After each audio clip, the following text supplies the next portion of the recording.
Hello, сябры! Ой, нешта пакасілася я. Ой, прабачце. Прабачце, калі ласка. Гэта шос мяне так трошки збентежыў.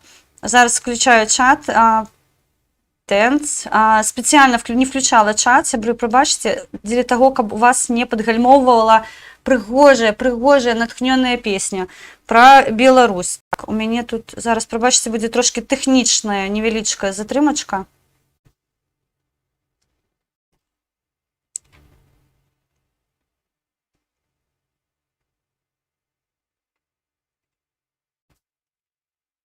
Так, павінна быць усё добра. Вітанечка, Юрась, ладушка, вітаю, цень сонца. Дзякуй шчыра за тое, што распаўсюджваеце стрым і дапамагаеце ў мадэрацыі канала. Так, сёння навінаў не так шмат, прабачце, б'ю мікрафон. Не шмат навінаў, але толькі павярнулася з канферэнцыі штаба аб'яднаных сілаў. Што там было, мы там сустракаліся з цікавымі спікерамі. Быў Антон Малкін, была Белла Фокс, была Вера Хортон. Пан Александр, я забываю заўсёды яго прозвішча, тому што ён так распаўсюджанае, што я забываю. Прабачце мне, калі ласка. Ну, просто не таким, скажем так, у інфармацыйным полі не часто сутыкаемся. Вось, сёння была прысвечаная. Васілька Сакач, вітаю, это не я. Нурліол, вітаю. Нурліол, вам шчыра дзякую. Вы на наших пляцовачках заўсёды. Я вельмі рада вас бачыць сёння на канале нашым дружнім таксама. Цікава рабілі ў чаце, так што дзякую вам шчыры. Вось, жадаючых застацца дома заўтра 60%. Хто хоча прагаласаваць, заходзім на YouTube канал Нік і Майк.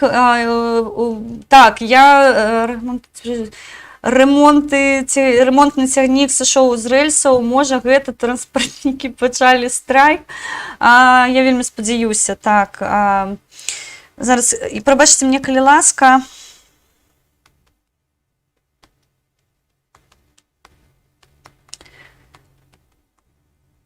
Працуем, прабачце.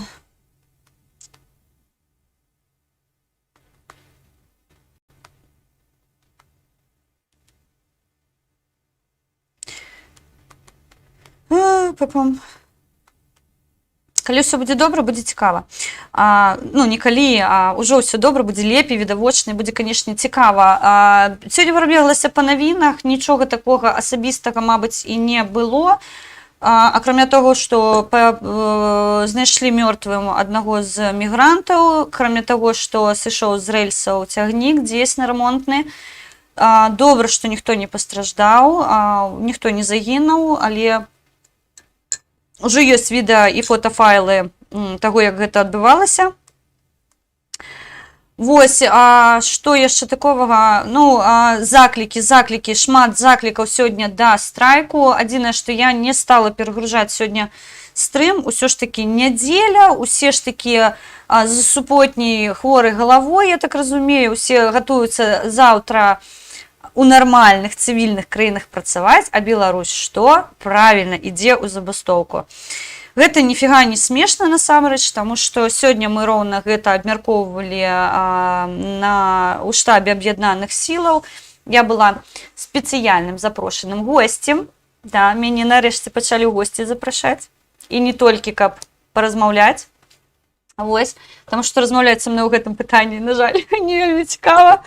Вот, што мы абмяркоўвалі, я адчула, што існуе дзейсна вось гэтая пакуль. Я не магу сказаць, што гэта наша, мабыць, інфармацыйная прасадка, але недапрацоўваем у інфаполі з пазіцыі палітычных зняволеных. І я, ведаеце, у мяне вось такое, як у студэнтаў ёсць. Я добра вучылася ў інстытуце, шчыра кажу, не буду хвастацца, але вучылася добра. І мне заўсёды падавалася, што вось усе людзі ведаюць, ну, столькі, колькі ведаю я, напрыклад. Мне ніколі не было дысанансу, што, ну, як гэта не ведаць. Ось у мяне няма такога. І ось я калі працую з палітычнымі зняволенымі, мне так падаецца, што ўсе працуюць з палітычнымі зняволенымі. І калі я пачынаю гэтую тэму абгаворваць, выяўляецца, што людзі шмат чаго не ведалі. Я не абвінавачваю зараз ні ў коім разе нікога ў тым, што вы што, не працуеце? Ага. Не, просто не хапае інфармацыі людзям, і у гэтым пытанні я кажу, што, напэўна, неабходна пастаянна нагадваць, казаць. Я сёння звярнулася да штабу аб'яднаных сілаў, папрасіла сяброў, каб яны вось гэтую тэму распаўсюджвалі, таму што насамрэч гэта вельмі важліва і для мяне, як для актывісткі, гэта вось прыярытэтная тэма. Таму што з яе спрабуюць пастаянна з'ехаць, яе пастаянна спрабуюць зам'юціць, а мы гэтага не даем рабіць, таму што мы пастаянна нагадваем, што ёсць палітычныя зняволеныя, што ёсць людзі, якія ў вельмі цяжкай сітуацыі. Мы ведаем умовы, і я яшчэ раз кажу, у мяне вось такая ёсць, мабыць, гэта, я кажу, не праблема, але недахоп інфармацыйнай вось гэтай тэматыкі, што ім там вельмі дрэнна, ім там жудасна. Сёння у штабе аб'яднаных сілаў распавядалі, што жанчынам збіраюць на тэрмабілізну, а ў той жа час я ведаю, што усе, літаральна ўсе палітычныя зняволеныя, і проста зняволеныя насамрэч. Гэта ж не выключна тэматыка аднаго чалавека або аднаго актывіста, катаванні яны кранаюцца ўсіх. І я казала учора пра тое, што насамрэч да фсінаўскай вось гэтай ўсёй гісторыі адзін крок у Беларусі, таму што сістэма пабудавана роўна на тых жа самых прынцыпах. Шмат сёння было заклікаў наконт забастоўкі, шмат заклікаў задумацца над тым, што адбываецца. Мы, безумоўна, абмяркоўваем рознага характару страхі і жахі. Вось. І я прыводзіла прыклад свой, я заўсёды, ведаеце, абапіраюся на тое, што я магу рабіць, то, што я раблю, і то, чаго я не магу рабіць, напрыклад, там нейкае узброенае паўстанне. Я, ведаеце, што я заклікаць да гэтага ніколі не буду, таму што я сама не магу ўзяць зброю ў рукі і пайсці. Гэта праблема. Вось, але рабіць нейкія рэчы, да страйку я магу заклікаць, таму што я сама страйкую, таму што я сваім прыкладам паказваю, што страйкаваць не страшна, неабходна. Так, большасць людзей мела вельмі мала інфы, там не ўсё добра у дацкім каралеўстве. Будзем інфармацыйна неяк сябе падымаць, таму што я ўжо казала, я ўчора, я блокамі глядзела, немагчыма сотні глядзець беларускі кангрэс, то, што праходзіў, але пытанню палітвязняў увагі не было прыдзелена столькі, сколькі неабходна. Пра іх не проста трэба казаць, пра іх не проста трэба там гутарыць пра іх з кімсьці, пра іх трэба араць. Таму што вось у той сітуацыі, у якой знаходзяцца палітычныя зняволеныя, аніводны беларус не знаходзіцца. Я разумею, што і рэпрэсія масавая кранаюцца ўсіх, і праблемы на працы, і праблемы там у сістэме адукацыі, да? Сёння БДУ сказалі, што яны будуць страйкаваць, а потым Беларускі дзяржаўны гуманітарны універсітэт, яны таксама сказалі, што яны ідуць у страйк. На фоне ўсяго гэтага мы сёння шмат інфармацыі атрымліваем наконт таго, што зараз у дзяцей канікулы пачынаюцца, і дзяцей неабходна неяк развлекаць. Па-першае, нам прыходзяць развлекалаўкі з зямлі людзі сёння Хэллоуін. Вось я не дарма назвала Хэллоуін сёння, сябры, пасядзіце, пабудзьце дома. Пачніце ўжо зараз свой адпачынак, і ўжо на бліжэйшыя 2 тыдні проста застаньцеся дома, не хадзіце ні на якія масавыя мерапрыемствы. Зараз у Беларусі не проста пік захворвання, гэты пік, гэта яшчэ нават не пік, потому што хваля толькі нарастае. Штодня мы атрымліваем жудасныя лічбы, нават ужо сам Саромстат вызнае, што сітуацыя крытычная, што сітуацыя вельмі складаная. Кісень робяць зараз на нафтан-палімер. Вось гэтыя мастадонты, умоўныя мастадонты, прадпрыемства, вырабніцтва зараз вырабляюць кісларод, тому што яго катастрафічна не хапае. Гуманітарную дапамогу лукашысцкая ўлада не прыймае. І я назіраю за тым, што адбываецца ў Беларусі, я вас умаляю, калі ласка. Вось Хэллоуін, няхай гэтая тыква, якая зараз транслюецца на Балбатэ, вось няхай яна адсвяткуе, да, мне ў чаціку я ўжо бачу, пачалі святкаваць, я нават сёння мадэратарам сваім сказала, давайте я такія усы сабе чорныя намалюю, буду на лукавага плешывага, вось гэта будзе моя такая, значыць, хэллоуінаўская гісторыя, да, ну, трэба ж паказаць нешта жудаснае, вось я думала, што я такім чынам пакажу людзям усе прыкрасы рэжыма у Хэллоуін і маё стаўленне да яго. Таксама я сёння дзякавала спікерам нашым за тое, што паднялі тэму катаванняў у турмах. Сёння Антон Малкін пра судовыя справы распавядаў, што ёсць пэўныя пытанні, ёсць пэўныя праблемы, але ў той жа час Киевская хунта вітаю, у той жа час рухаецца агульная справа, агульнай юрысдыкцыі. Ёсць насамрэч шмат сведкаў. Людзі, хтосьці і надалей знаходзячыся за мяжой, насамрэч баіцца нешта казаць, таму што ў заручніках у рэжыма застаюцца бацькі, у заручніках у рэжыма застаюцца сваякі, і людзі, проста разумеючы, што гэта можа прайсці без пераследу або з нейкімі дрэннымі рэчамі, яны проста не даюць ніякія паказанні і стараюцца вось гэту всю гісторыю. Гарбуз, да, у Беларусі, ну да, гарбуз. Дзякую, што прыляце. Сябры, я забыла вымкнуць адну з сацыяльных сеткаў, таму прабачце мне, калі падгальмоўвае трошкі стрым. Прабачце, я проста збірала для вас інфармацыю і забыла вымкнуць. Я зараз усё зачыняю, я спадзяюся, трансляцыя ідзе роўна. Гарбуз, так. У мяне ёсць знаёмы. Вітаю, Сергей Першак, вітаю. Я кажу, у меня аудитория просто суперовая.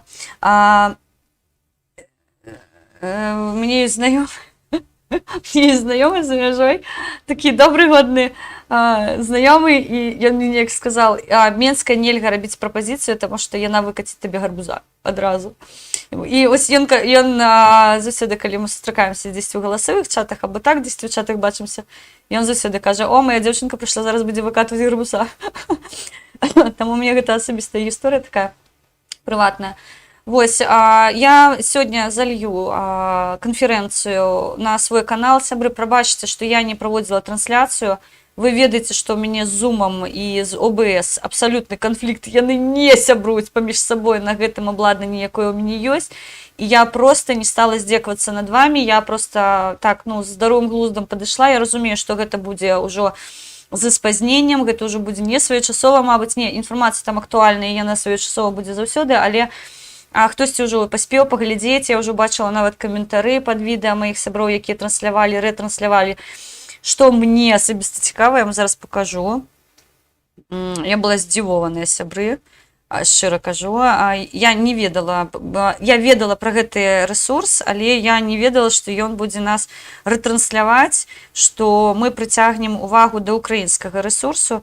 Зараз я скажу, як ён называецца. Гэта называецца у нас In Time Ukraine. 3100 пераглядаў ужо адбылося ў гэты час. Я вам зараз пакажу. Прабачце у мяне, я ж сапраўдны кіроўца. І яны, паўсюль была, транслявалася шос, абкладынка. Вось, а тут яны мяне чамусьці вырашылі паставіць, таму калі хтосьці з знаёмых In Time Ukraine ёсць, я сёння рэпост зраблю суполку сваю вашага канала. Я разумею, што вы мацней, чым я. Я на вас хайпану так асцярожненька. Вось, але я шчыра дзякую за тое, што вы дапамагаеце распаўсюджваць інфармацыю. Гэта роўна тая гісторыя, пра якую я казала. Розныя арганізацыі, розныя структуры. Нам галоўна данесці інфармацыю.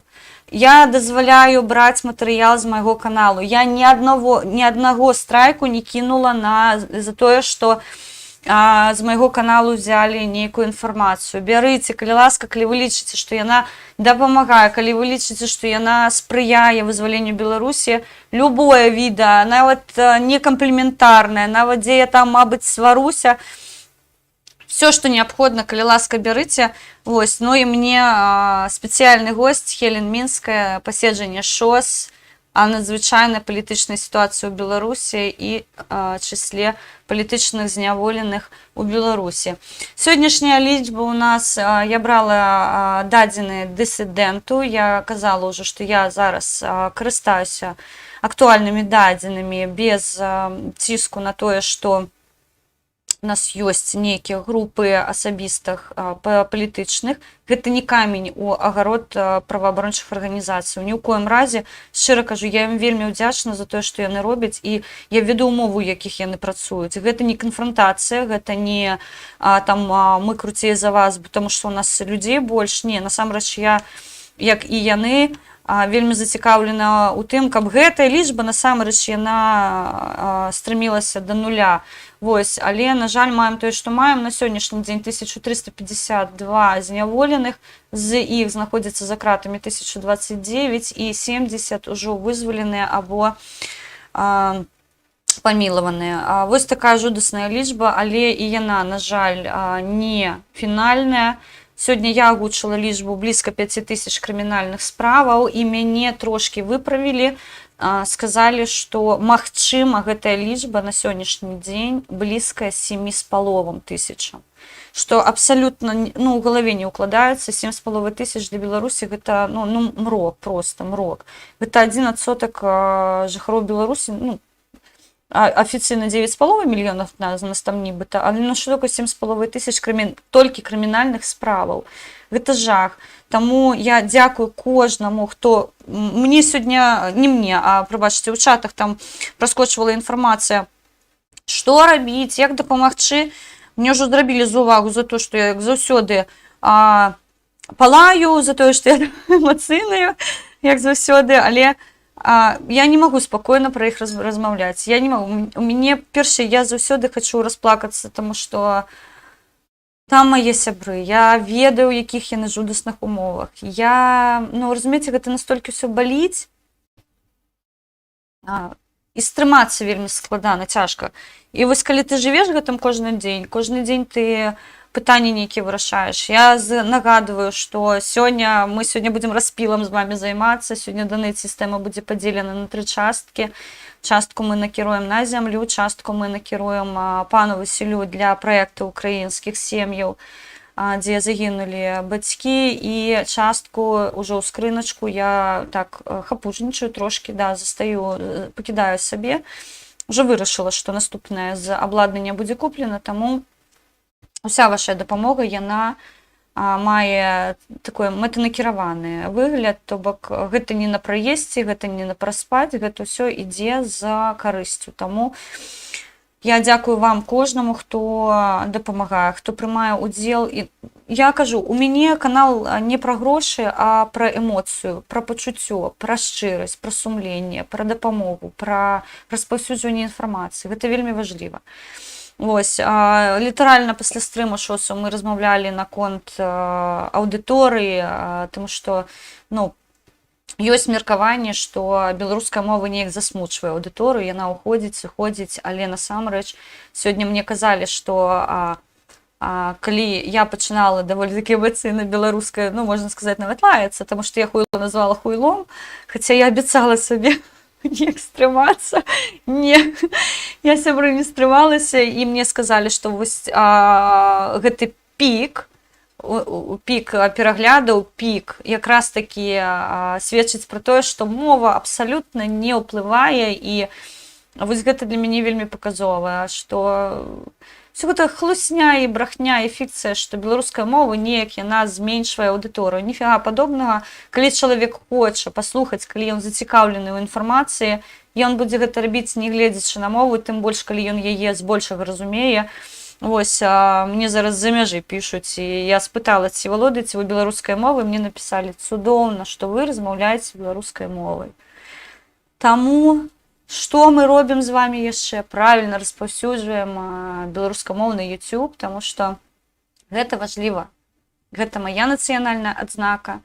І ось учора, пазаўчора, ноч расстраляных паэтаў, ты зноўку заходзіш у гэтае атачэнне паэтаў, читаєш історичні речі. Сьогодні найцікавіший артикул прочитала Ганна Северинець на Радості по Свобода, подається.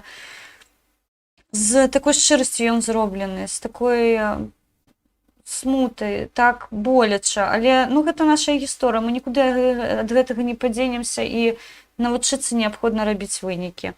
А сёння мне прапанавалі зрабіць яшчэ адзін стрым з камандай ШОСу. Я нагадаю, я не з'яўляюсь часцінай ШОСу, але мы сябруем паміж сабой. Я ведаю спікераў амаль усіх з ШОСу.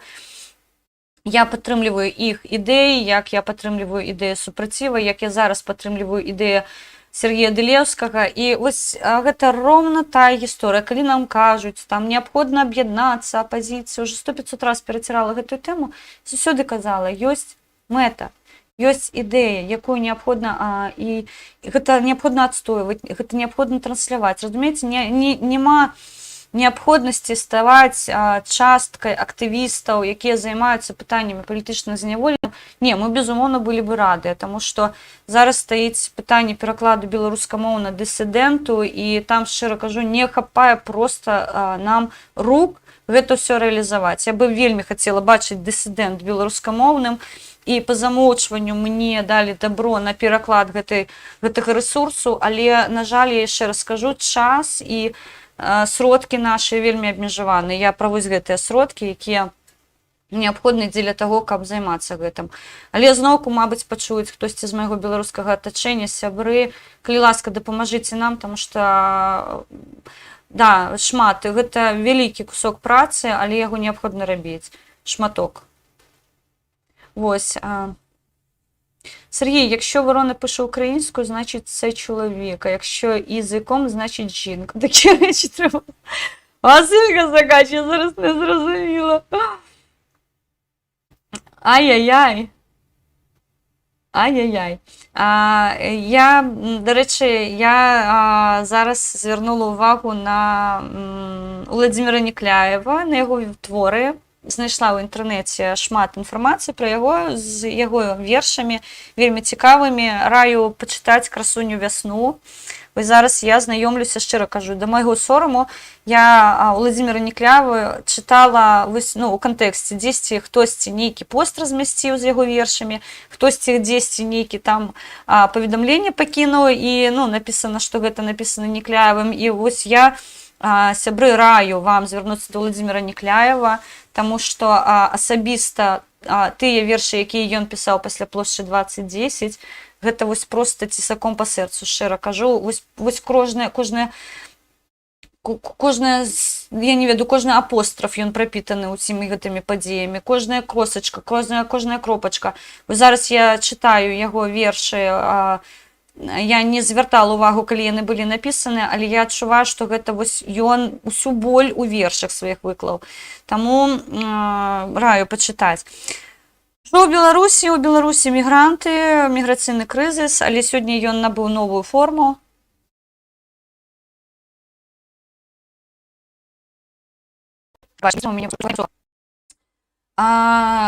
Сёння ў галерэі я выказала меркаванне, але я магу памыляцца, а магу і не памыляцца. Вельмі шмат астатні час вось такіх выпадковых смерцяў адбываецца іменно з мігрантамі. Я ўжо не кажу пра ковідную гісторыю ў Беларусі, там жах, што адбываецца, але пачалі паміраць вось, ну, вельмі такой пэўны час мігранты. І сёння у гандлёвым цэнтры галерэі таксама памёр мігрант. Ён сядзеў і бэмс і упаў. Мне падаецца, гэта маё меркаванне. Я шчыра кажу, гэта выключна мае такія, мабыць, ужо начыталася. Мне падаецца, што іх прышчапляюць. Я просто не ведаю всю гэтую гісторыю, як яны заязджаюць у Беларусь, на якіх умовах, ці іх прышчапляюць. Я припускаю, што іх прышчапляюць далёка не супутнікам. Я магу памыляцца, але вось такія кадры, калі атрымліваеш, я сябры вам шчыра кажу, нейкія такія думкі ўзнікаюць, што ёк-макарёк, насамрэч. Покажу вам.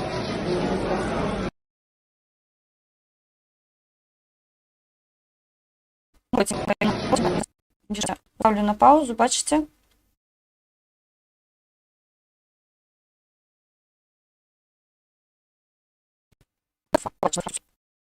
Что? Вось просто сидзеў чалавек, просто ён быў у адной з вядомых сеткаў, не буду рэкламу даваць, але ён вось пад курткамі. Яго чекісты накрылі сваёй вопраткай. Канешне, можна сарказму трохі. Што цікава, пісалі, што ён памёр так, ад сардэчнага прыступу. Дагэтуль я учора вам распавядала, Польшча перадала з дыябетам хлопца, якой таксама загінуў ужо, пасля таго, як яго не пусцілі ў Польшчу.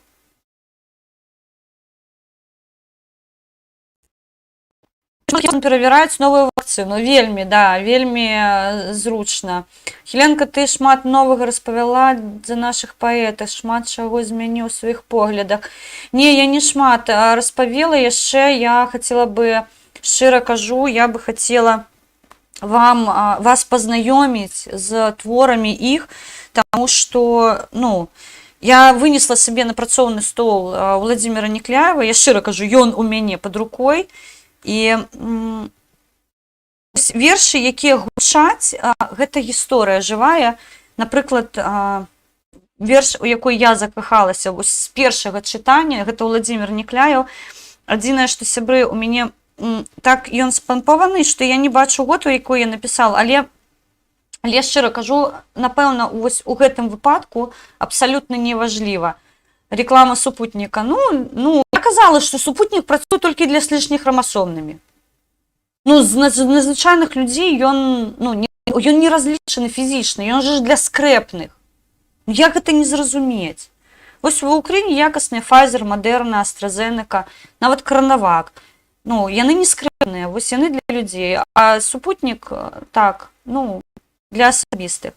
Владзімір Някляеў, «Жыві Беларусь». Жыві, Беларусь. Веру, будзеш жыць заўсёды. Святло пагоні будзе сэрцы наша акрыляць. Жыве наш край пакутны і свабодны. Не скромная нікім, не скораная нікім і святая зямля. Беларусь, Беларусь, хай цябе мінуць усе нягоды. Век у шчасці жыві, ты радзіма моя. Жыве, Беларусь, нашай долі абуджэнне, краіна маці, ты прызнанне шчырым прымі. Жыве, гучыць узнёсла благаславенне. Беларускі вольны дух уваскрос з даўніны. Беларусь, Беларусь, мы тваё вітаем адраджэнне. Будзеш вечнай вольнай ты. Будзем вольнымі мы. Жыве, Беларусь, нас доля не здолела. Магутны Божа, беражы айчыну з году ў год. Жыве, як непагасны сімвал веры. Будзе вечны на зямле паспаліты наш род. Беларусь, Беларусь, пад штандартам бел-чырвона-белым. Век у шчасці жыві, беларускі народ.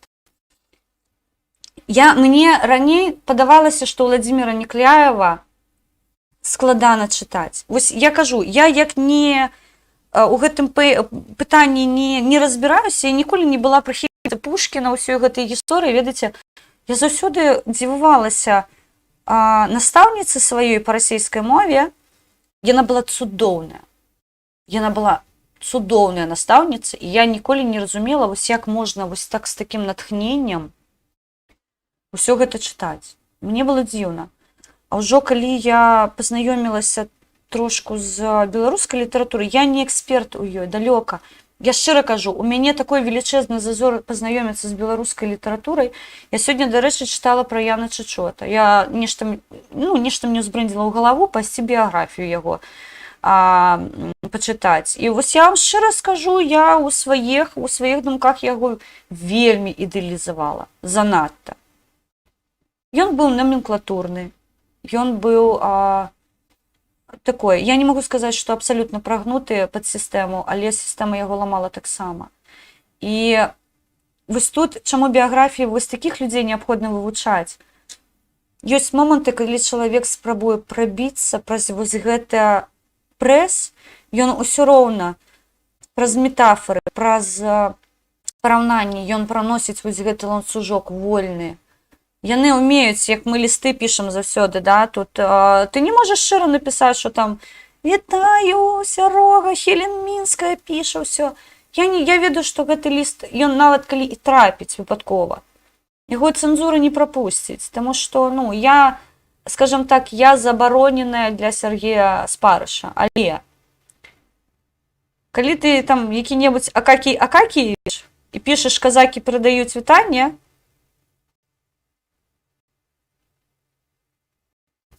все меняе сэнс. Разумееце? І вось я такія ланцугі заўсёды шукаю у тэкстах тых, хто вымушаны быў пад рэпрэсіяй, падчас рэпрэсіяў пісаць. І вось ты спрабуеш, той праклён ён павінен быць, безумоўна, тыя ж тутэйшыя. Падаецца, у Беларусі тутэйшых чытаюць у школе, і ось і панства падаецца такое беларускае, такое ганаровае, але вось калі ты так праецыруеш, па-першае, калі гэта напісана, па-другое, як гэта напісана. Ну, мы беларускую літаратуру, я шчыра кажу, я калі трошкі больш часу сама прыдзелю, я сваімі меркаваннямі з вамі абавязкова падзялюся. Зараз Владзімір Некляеў, «Красуня вясна», я падсела на Некляева зараз. На прадвесні плачуць ледзяшы, ручаіны звоняць на прадвесні. Ты мне ціха, ціха, для душы, заспявай прадвесенную песню. Хай душа ускалышыцца да дна, і туды пакліча, дзе святая, на ўзлетку юная вясна. Першая пралескі рассыпае. Красуня вясна, звініць ручаінамі ў полі. Красуня вясна, сястра нашай волі. Красуня вясна, у бел-чырвоным убранні. Красуня вясна, чароўная фея кахання. Ад вясны нікуды не ўцячы, і праз вецер, што сцягі палошча. Пойдзем мы з табой, каб уначы запаліць агеньчыкі на плошчы. Будзем мы стаяць і ўспамінаць тых, каго няма сягоння з намі, тых, каго мы будзем сустракаць з бел-чырвона-белымі сцягамі. Я не ведаю, ці Владзімір Некляеў у гэты час, калі пісаў гэты верш, думаў пра вядомага палітыка Беларусі. Але мне чамусьці згадваецца, што побач з ім ішоў чалавек з прозвішча, якое так умоўна новае баяцца называць. Я магу памыляцца, гэта неабходна удакладніць у Владзіміра Некляева, але я кажу, проста радкі, якія чапляюць сэрца. Сёння шмат першапачаткова на шчыту былі перакрыжаваныя мячы. Ад Беластоку да Смаленску пасадзім на кол халуёў. Піша Нарлі святла пагоні, так. Ну, я кажу, тут гэта асабістае стаўленне, не ўсе могуць за мной пагаджацца, і плюс я не заўсёды умею чытаць вершы, таму што я кажу, ты пачынаеш чытаць і не заўсёды гэтую хвалю ловіш як неабходна. Але мне падаецца галоўнае сэнс, а не рытміка, з якой яно напісана.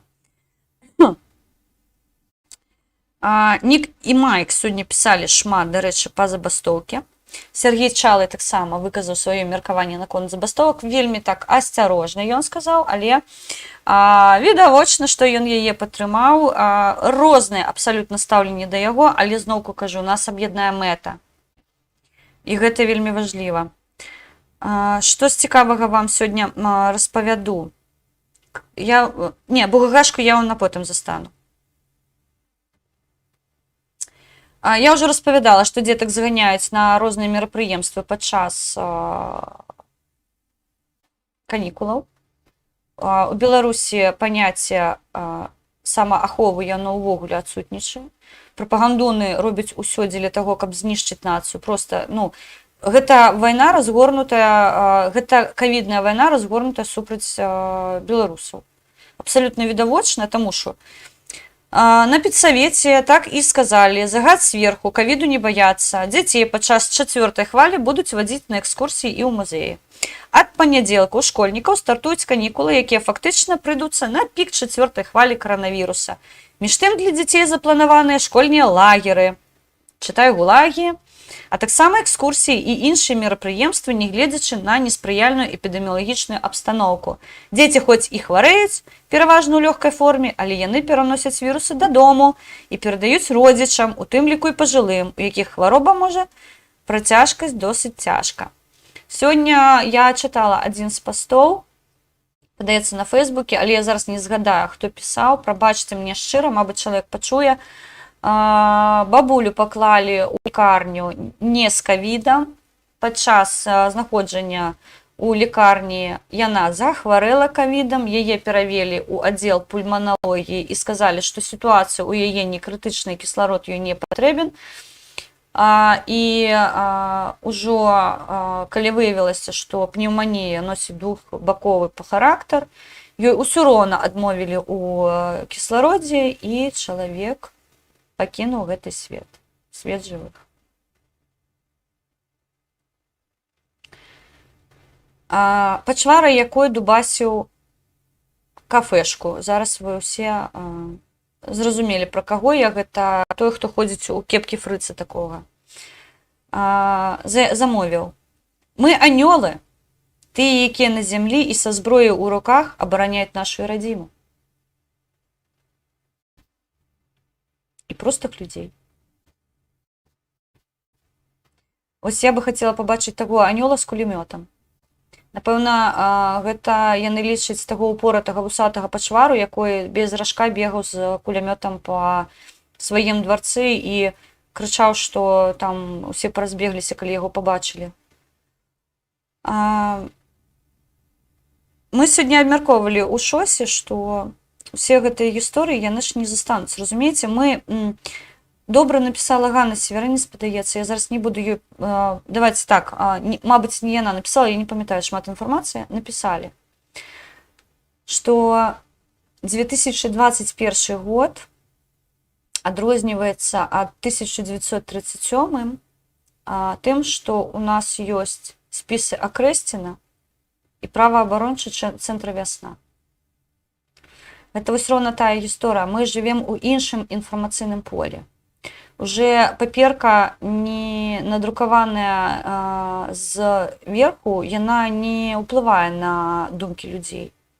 Людзі навучыліся шукаць інфармацыю, сапастаўляць інфармацыю. Мабыць, мы яшчэ не так якасна гэта робім, але робім. І альтэрнатыўных прапагандон ТВ пляцовак зараз поўны, і мы імі насамрэч гэтымі прапагандон пляцоўкамі не карыстаемся. І інфармацыя, якая даходзіць да нас, яна стане відавочнай у любым выпадку. Калі у нас няма інфармацыі пра катаванне ў турмах, дык выходзяць людзі, якія ў гэтых турмах сядзелі. Яны распавядаюць, што там адбываецца, яны жывыя сведкі ўсяго гэтага.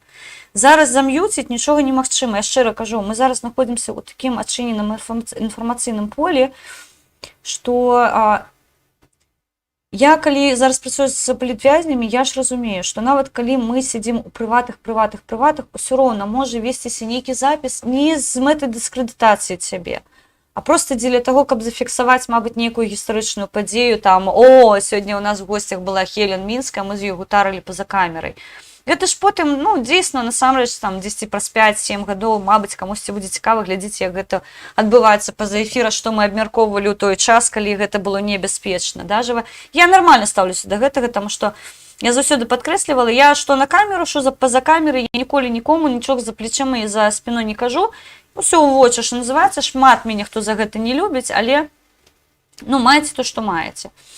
Вось, таму... людзі, якія выходзяць за кратаў, яны распавядаюць, што там адбываецца. Яны жывыя сведкі. І гэта ўсё зараз яно фіксуецца. Фіксуецца на камеры, фіксуецца на мікрафоны, на дыктафоны, у каго ёсць якая магчымасць. І ўсё становіцца відавочным. Ужо у кухні гэта абмяркоўвацца не будзе. Гэта выходзіць за межу кухні. І Гэта ўсё з'яўляецца падставай дзеля таго, каб разглядаць крымінальныя артыкулы па злачынствах. Чым займаюцца зараз мае сябры, чым займаюся я, дапамагаю у справах. Я яшчэ раз кажу, праз нас прайшло больш за 1000 людзей. Гэта больш за 1000 кейсаў толькі ў нас.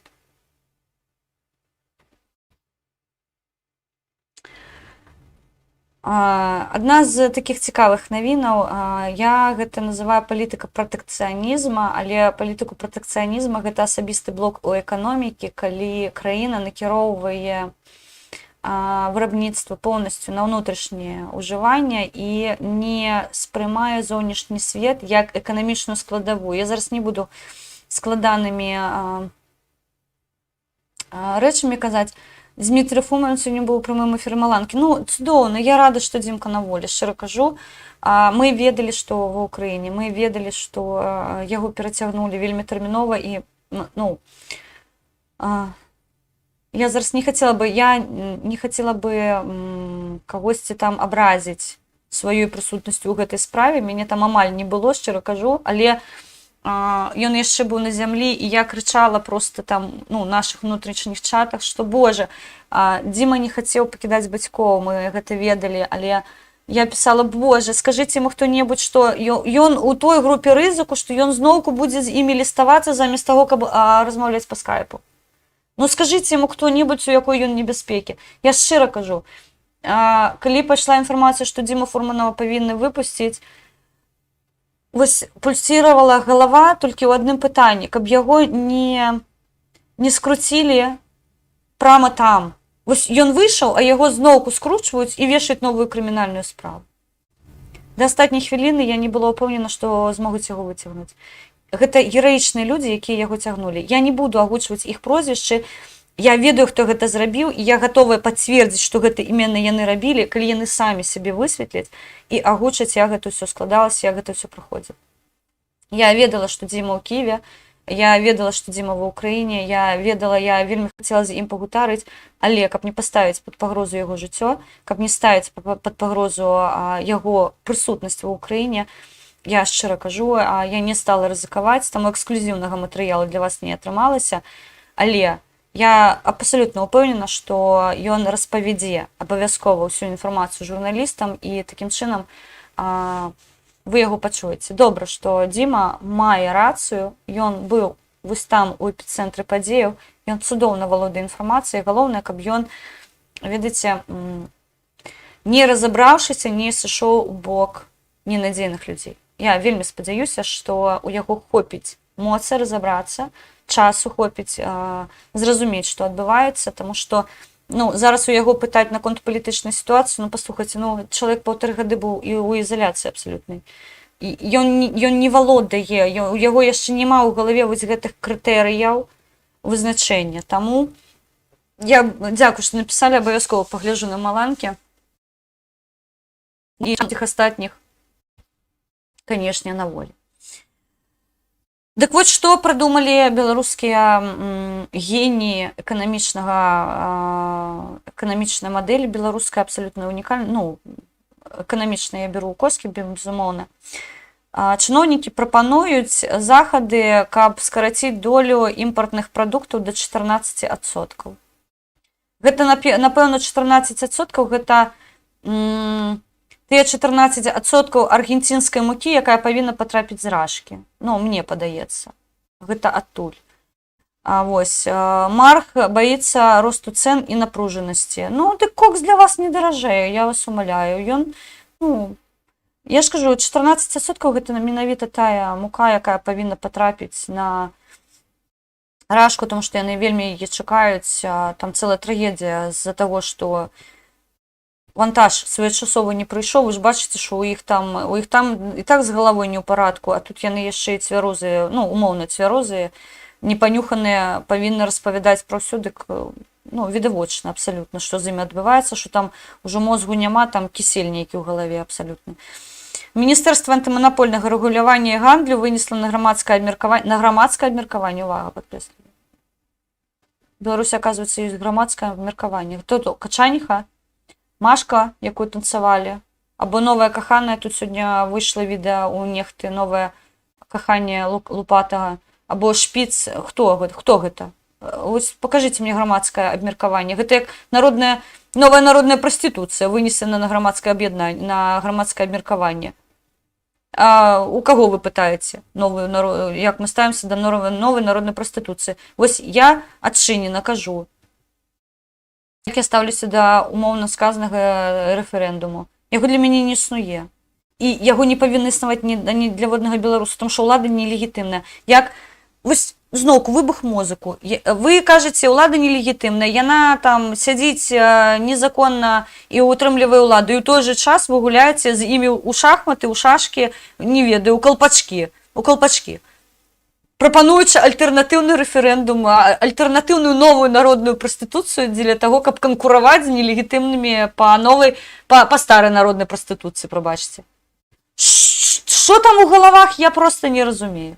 Ну, шчыра, я гляжу на гэты сюр, мне проста... Гэта ж як неабходна любіць грошы, прабачце. Гэта ж, вось...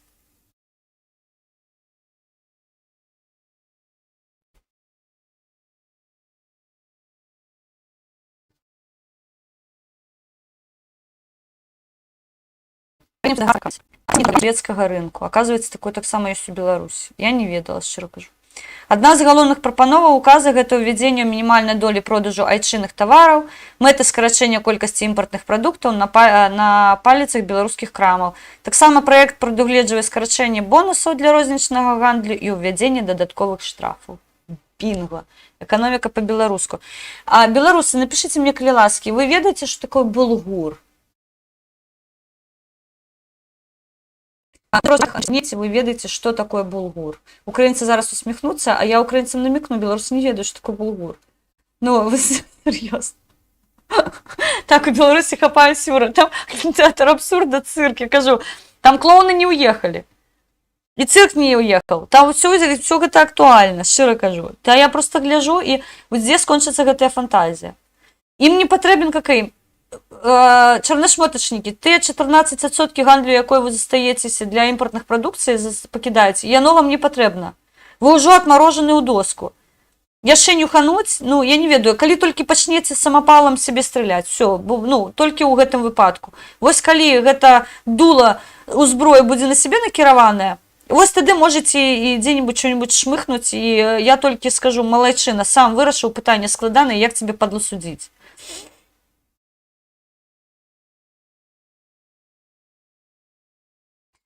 Документаў не стала выкладаць яго ўжо, а документы, якія пацвярджаюць інфармацыю пра тое, што хунта поўнасцю кантралюе арганізацыю міграцыйнага крызісу на мяжы з еўразвязам, з'яўляючыся асноўным пастачальнікам людзей з усходніх странаў.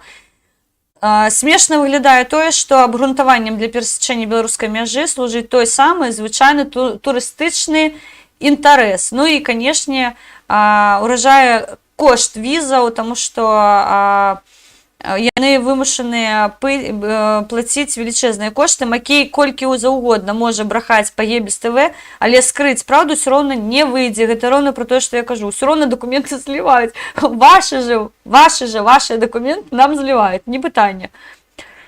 Плюс да ўсяго дыктатарскі рэжым да сваіх як гэта заслугі, што такое заслугі?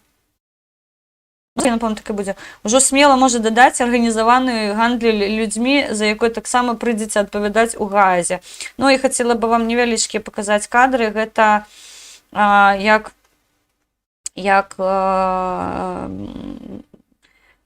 мне падаецца, я вельмі спадзяюся, гэта ўсё ж такі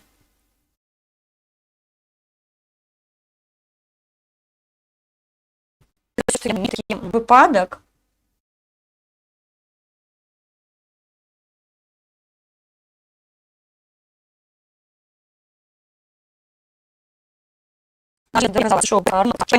Хутчэй за ўсё, гэта халатнасць кіраўніцтва, якое зажала грошы на абточку калёсных параў і дэфектаскапію. У выніку произошоў ізлом калёснай пары. Кожны раз, калі вы бачыце новыя машыны кіраўнікоў, калі вы бачыце фота банкетаў і рамонтаў у хаце, ведаеце, што гэта ўсё за ваш рахунак. Уся гэта сітуацыя нагадвае фільм Быкова «Дурань», у якім галоўны герой бегае ад аднаго чынушы да другога і спрабуе ўсіх пераканаць у тым, што будынак хутка рухне, але нікога гэта не хвалюе. Уся праўда ў тым, што гэтая сітуацыя сёння хвалюе нас, беларусаў. Іменно таму стачцы быць, безумоўна. Булгур – гэта крупы з высушанай і памеленай пшаніцы. Цудоўна. Але я зараз не буду каментаваць пост «Цені сонца», таму што я потым адкаментую калі-небудзь, калі прыйдзе час. З галоўных навінаў, іх сёння 4. Галоўныя навіны – гэта тое, што Ігар Лосік змог сваёй жонке перадаць, увага, 17 букетаў кветак.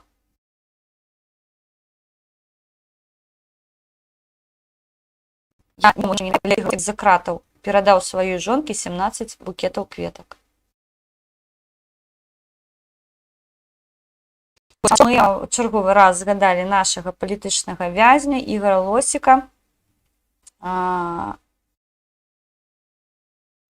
Зараз змагаемся, таму што мы хацім бачыць іх прозвішчы у іншай сітуацыі, у іншым становішчы, мабыць, інтэрв'ю Ігара Лосіка, або ён павернецца да свайго каналу «Беларусь галоўнага мозаку», або яшчэ нешта, але за іх вельмі баліць, і іх хочацца бачыць на волі. І вельмі хочацца бачыць, каб Ігар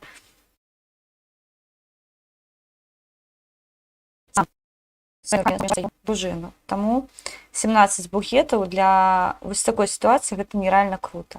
Мы абавязкова яму распавядзем, што мы пра гэтую гісторыю ведаем. Гук знікае, мабыць, таму што я ціха кажу. Былога следчага асудзілі на 1,5 гады. Але гэта чалавек дзейсна, якой ганаровы, але у нас прыходзіць інфармацыя, што ў радах так званых складаная сітуацыя. Яны дзейсна зараз, як у 37-м годзе, аглядаюцца адзін на аднаго. Таму што сусед, якой сядзіць з табой за суседнімі сталамі, хутчэй за ўсё стукачыла і даўно цябе здаў. Таму ты баішся бздыкнуць наконт таго, што ў цябе адбываецца вакол, якія ў цябе справы, ведаючы, што наступны будзеш ты. А я хацела бы гэтым пачварам сказаць, вы дзейсна будзеце наступныя. Нават калі мы да вас не дабяремся, да вас дабярэцца рэжымны пёс. Абавязкова. Гэта гістарычна, эвалюцыйна будзе так. Вы пачнеце жраць адзін аднаго і вы пачнеце здаваць адзін аднаго, таму што гэта ў вас у крыві. Мы працуем па іншых мадэлях, мы за дэмакратычную краіну, у якой неабходнасці стучаць адзін на аднаго, а ніякай не будзе. Вось так. Што галоўнае яшчэ адбылося? Безумоўна, народная грамада заклікала таксама выходзіць у забастоўку. Мы працуем з рознымі групамі. Хтосьці крычыць і вінаваціць у тым, што неабходна было зачапіць усе групы населення, тут толькі працоўных бяруць. Вучыце матчасціну, што я магу сказаць? Эканаміст, вельмі вядомы. Маргарыта Ляўчук, яна вельмі вядомая спявачка. Таксама далучыліся дзеячы культуры, таксама далучыліся спартоўцы. Вы бачылі, што Віцязя таксама былы кіраўнік выказаўся наконт таго, што неабходна забастоўка, каб была. Таму казаць, што Сергей Дылеўскі гэта выключна пра завадскіх.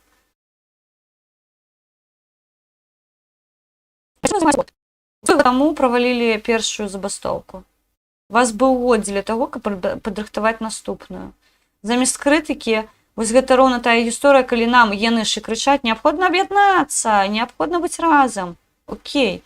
Чаму такое чыніце супраціў? Сёння добра напісала адна мая знаёмая, што новая апазіцыя, а я вам нават зачытаю, мабыць, пост, таму што добра яна напісала, што замест таго, каб накіроўваць кошты, якія выдзяляе нехта для барацьбы з рэжымам, борацца, зараз украінцы усміхнуцца, борацца за старой, вось такой умоўна, польскі беру старой апазіцыі. Што вы з намі борацеся, з якой нагоды? Вы бачыце такую канкурэнцыю моцную ў нас? Ну, гэта добра, таму што ў нас рэсурсу вам так вось адказваць няма. Але, значыць, крэдыт даверы да нас большы, і таму у вас так паляць дупы. Як чынілі вам супраціў, так і будзем чыніць далей. Як ваявалі з рэжымам Лукашенка, так і будзем ваяваць. Мы сістэмных пачвараў там бачыць не хацім, таму што вы сістэмныя лукашысты, якія ў паветры пераапрануліся і зараз робіце выгляд, што вы з беларускім народам. Вы ніколі не былі з беларускім народам.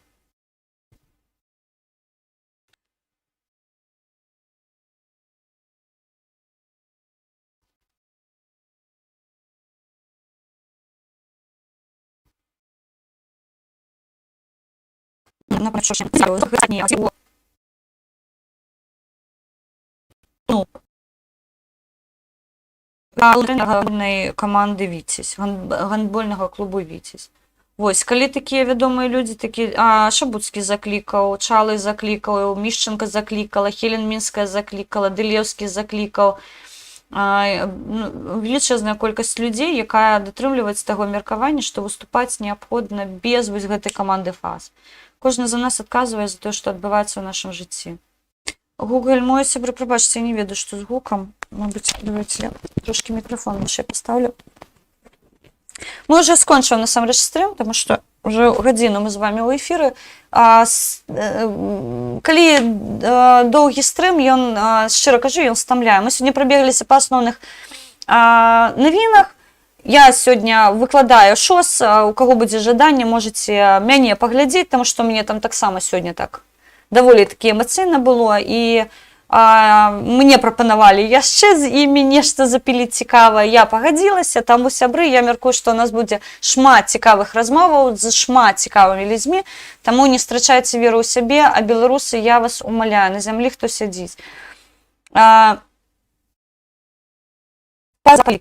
Па-за рэлігійных поглядаў, па-за эканамічнай сітуацыі, па-за эканамічнай вось гэтай гульні. Мне кажуць, у нас няма грошаў баставаць. Сябры мае родненькі, у вас талоны замест гэтага будуць. Разумееце, нават вы не выходзіце ў забастоўку, сёння вы вось гэтыя фанцікі трымаце ў руках, а заўтра, ну, павярніцеся ў 90-е, згадайце, што было, вы ж праходзілі гэта. А потым расстрэлы дзейсна пачнуцца, як у 37-м годзе, ну, праходзілі, ўжо было. Ну, навошта павяртацца? І потым мае дзеці будуць казаць, ну, слухайце, а што у вас там адбывалася? І распавядала, што гэта ўжо ў гісторыі было. Чаму вы зноўку гэта прапусцілі? Я сёння гартала Ганну Севярынец чытала, і я думаю, боже, ну як мы гэта прапусцілі ў нашай краіне? Ну, ўжо ж было, ўжо ж сталі на гэтыя граблі, ўжо не проста галаву сабе разбілі, ўжо ў кровь, ўжо мазгі разляцеліся з-за гэтага. І зноўку паўтаруецца гісторыя. Не прапусціце. Ад нас залежыць усё. Не арыентуйцеся на кагосьці, арыентуйцеся на сябе. Будьце чэмнымі для сябе. Адказвайце за сваё жыццё ў першую чаргу. Гэта важліва. Я за Беларусь, я за беларускі народ, я за беларускую нацыю. Не кажыце, што я вас заклікала. Або наадварот, кажыце, Мінская заклікала, я яе пачуў. Рабіце, як вы лічыце неабходным, але калі ласка, зрабіце ўсё магчымае, каб вы не паміралі. Зрабіце ўсё магчымае, каб вы жылі для сваіх дзяцей, для сваіх бацькоў, для сваіх каханых людзей, для сваіх сваякоў, знаёмых, блізкіх людзей. Жывіце, гэта галоўнае. Эканоміка нікуды не дзенецца. Яна жыла да вас і будзе жыць пасля вас. Краіна тэрытарыяльна. Яна была да вас, яна будзе пасля вас. Пытанне, колькі вы будзеце на гэтай зямлі. Колькі шчасця, радасці, кахання, шчырых вачэй вы яшчэ зможаце прынесці. Беларусы, я вас заклікаю, беражыце сябе для сябе. Не дазваляйце нікому, ні ў краме, ні на працы, ні ў аптэкі, не дай Божа, калі захварэце, вас загубіць. Ну і вітанне тым, хто ходзіць на канцэрт. На жаль, безмозглыя таксама у нас у атачэнні і ў асяроддзі ёсць. Ну, куды падзенешся? Ну, такія нарадзіліся. Тому я вас умоляю, зробіть виніки. Не дозволяйте нікому вас убить. А приклад безглуздай пачвары я вам зараз покажу. Я пакінула, канешне, гэта ўсё на дэсерт. Каб вы зразумелі сэнс гэтага відэа, я вам зараз яго зачытаю, і мы яго, канешне, пераглядзім, пасля чаго я з вами павітаюся і пажадаю вам праз 5 хвілінаў праявіць моц, а мужикам напоследак скажу, калі ваши дзеці будуць вам казаць: бацька, а у тебе были сталёвые яйца, вы будете казаць: дыямантовые, потому что я был у стачцы. Прапагандистка назвала слабавіка з губазіка кіраўнікоў аддзела галоўнага управлення арганізаванай преступнасці і карупцыі. Жыве Беларусь, слава Украіне, побачимся у эфіры.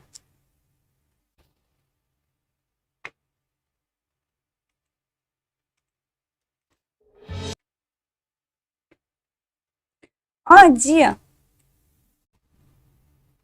В студии начальник отдела Главного управления организованной преступности и коррупции МВД Вячеслав Михайлович Орловский. Доброе утро. Доброе утро. Здравствуйте.